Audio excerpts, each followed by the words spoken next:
So God bless everyone. I am Jonah May Tapinit and this is Group 8 and I'm going to discuss what is participatory training.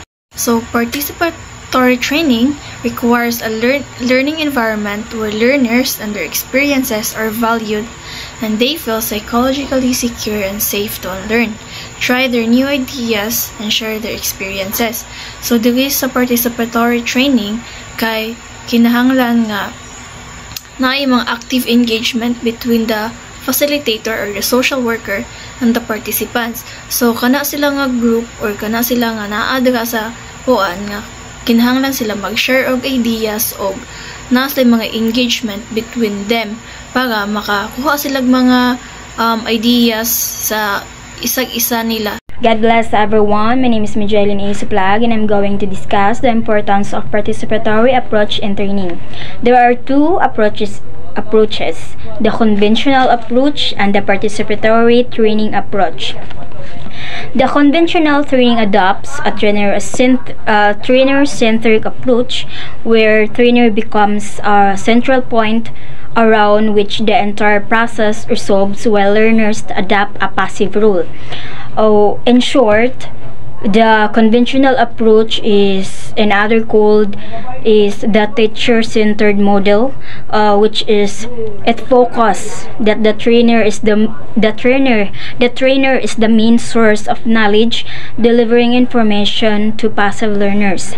When you say trainer-centric approach, it is the trainer as the authority. There are one-way communication and limited learner interactions.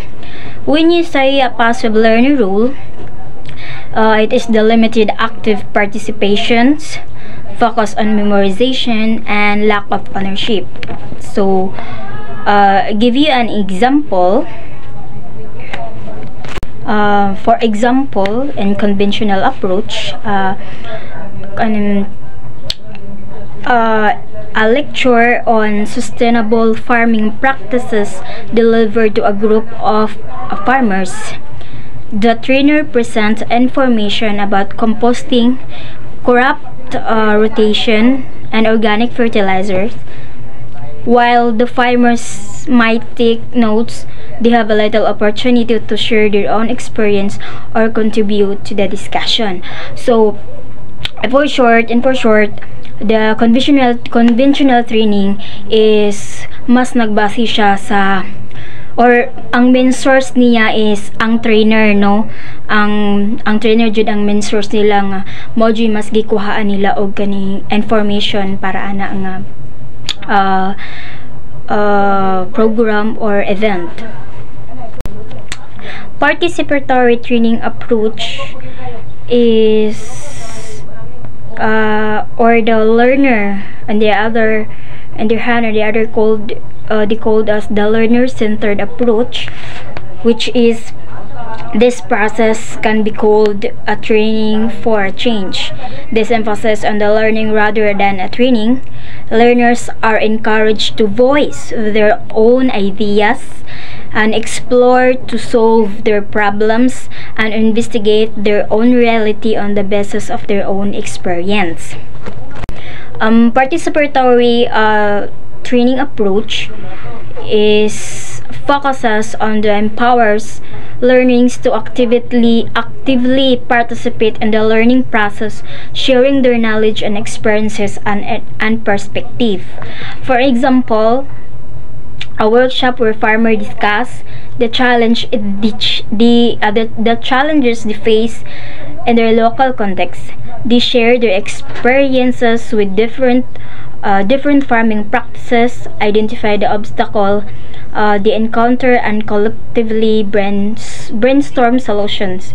The facilitator might guide the discussion but avoids dictating solutions. In short, the participatory training is welcome ang tanan nga maghatag ug mag-share silang mga ideas or sa ilang mga experiences para makakuha og kani ang may nga idea tong uban, no? Lahira siya sa differentiate differentiate nila sa conventional training is, ang conventional training is murag ang ilang main source sa ilahang sila mga information is gikan sa ilahang trainer, dili gikan sa ilahang kaugalingon jud. So ang participatory training approach is murag open sa tanan nga maghatag og ideas and knowledge para anang program or event. Murag kani ang okay sa ilaha tanan, murag welcome, murag open sa ilaha nga maghatag og ideas and knowledge about ana no.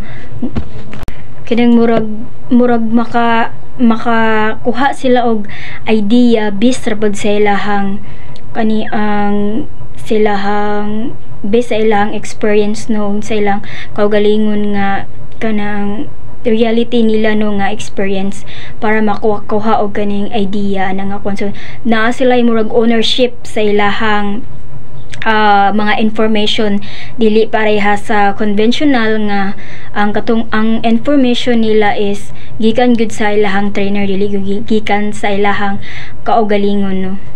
The characteristics of participatory training. The first characteristics is learner-centered.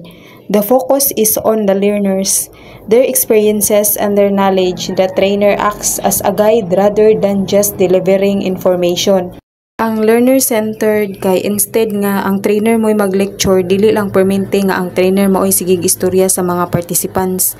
Dili lang pwede nga maminaw lang ang participants, kundi as a trainer, muas kag questions sa mga participants about sa ilang experiences, about sa ilang community.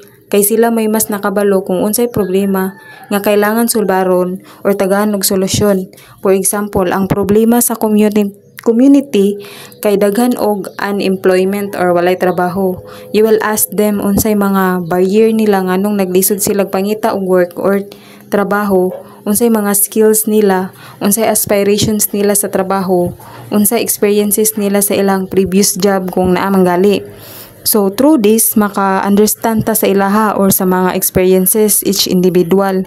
So para as a organizer or trainer, mahibala na to kung unsay gyud ang sitwasyon or unsay mga resources nga kailangan nila para masulbad ilahang problema. The second characteristic is interactive. Interactive training involves active participation through discussions, activities, and group work rather than just listening to a lecture.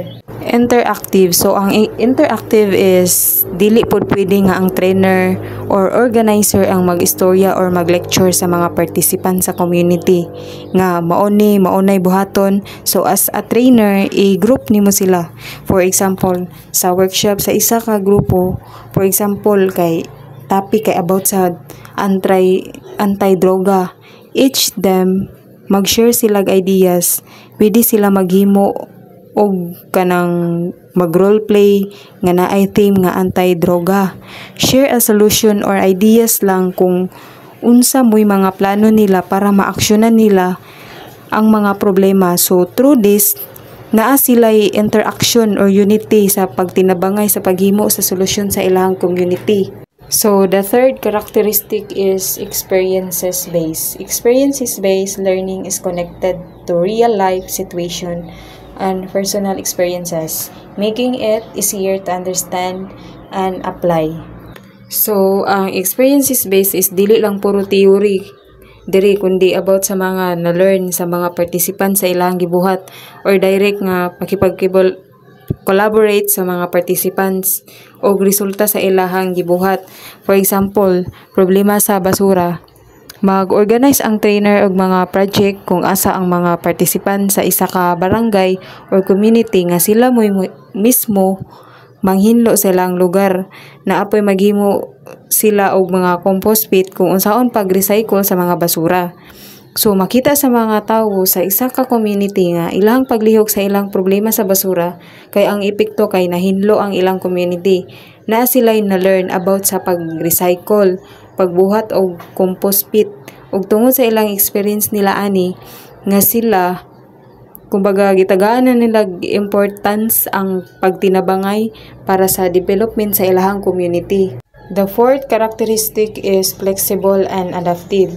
The training adjusts to the needs, interests, and backgrounds of the participants instead of following a rigid structure. So, ang flexible and adaptive, dapat ang training sa mga participants kay, of course, flexible and adaptive. Ang buhaton ana sa mga trainer or organizer kay mag-istoryahanay sila sa mga participants para masabtan kung unsa gyud ang ilang challenges and priorities. Kay diba sa isa ka community lahi-lahi man tag problema, lahi-lahi kanang mga gusto ganahan or buhaton. Naay mga ganahan mo job training, ang uban ganahan mo tabang sa mga childcare, ang uban kailangan og access sa mga resources. So that's why need gyud nga flexible and adaptive kay para sa ilang mas kinahanglan nun. Kay dili ba siya pwede nga kuan kung di panitan, dili ganahan ang isa ka tawo na buhaton. So bati kaayo, dili sila ganahan mo lihok. Kay di mo sila ganahan ana ilang gipa-assign sa imuha. So dapat flexible and adaptive yun siya. Dapat ganahan jud ang participants nga mulihok ana nga buluhaton. So number 5 is collaborative. Participants learn by working together, sharing knowledge, and solving problems as a team. So, ang collaborative daw kuno is making collaborate gyud sa mga laing tawo kay as a trainer, dili pwede nga ikaw ray mulihok. So, nagyoy teamwork. Makipag-collaborate ka sa mga community leaders sa isa kang community, local businesses, and of course sa mga tao sa community.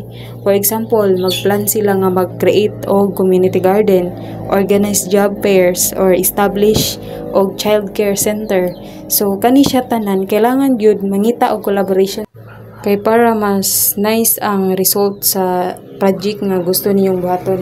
Dapat kanang makipag-collaborate jud ka sa ubang tawo kay or syempre sa tao sa community kay ilaman ang lugar kay panitan dili day sila ganahan sa imong gusto buhaton. So importante jud ang makipag-collaborate sa leaders or sa tao sa isa ka community.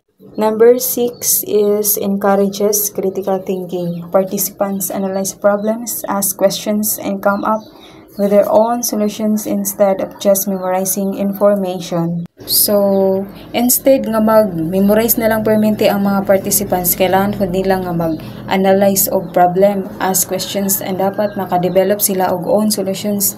Dili lang kay mag-provide og handouts or lectures.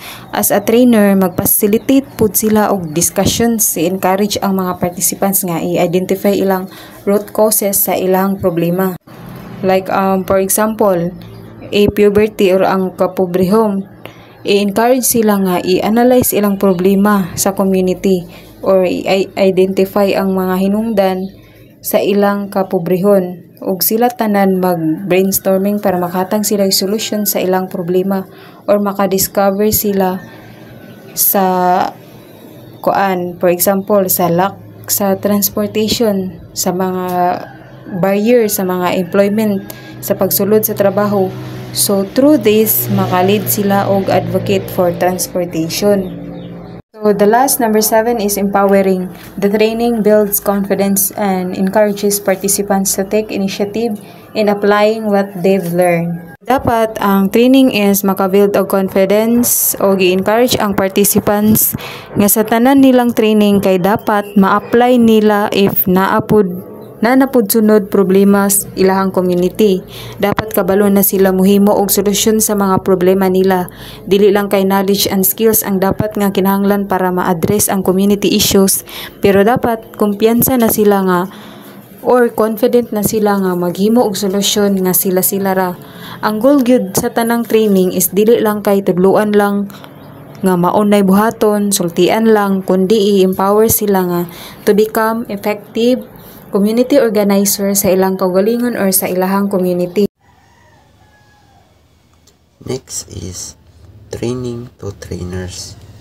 Training that helps trainers learn new concepts and techniques for participating local development planning. So, this type of training focuses on equipping trainers with new concepts and techniques relevant to their work, particularly in the context of local development planning. It aims to improve the trainers' skills and knowledge. Next is training that encourages teamwork. It focuses on building collaboration and problem-solving skills among participants. It helps them to work together effectively. This type of training emphasizes building collaboration and problem-solving skills among participants. They empower the participants to work together for effectively to achieve common goals.